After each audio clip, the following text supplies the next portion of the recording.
আমার জানা সত্ত্বে এই যে দোয়েল পাখি আর্ট লঞ্চে আজকে আসলাম, খুবই আরামদায়ক,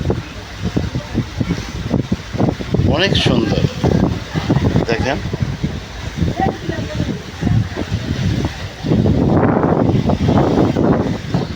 কেবিনে থাকলে একটা নিরাপত্তা আছে, বালকনি আছে, খুবই ভালো লাগে।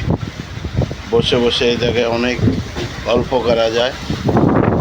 আর নদীর পানির ঢেউগুলো তো এত সুন্দর লাগছে, ওয়াও,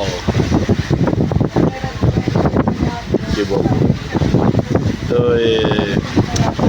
আমি বলতে চাই, সব লঞ্চগুলো কেন এত সুন্দর পরিবেশ না। আমি সব লঞ্চে আসা যাওয়া করছি, তবে দোয়েল পাখি আর্ট অনেক সুন্দর পরিবেশ।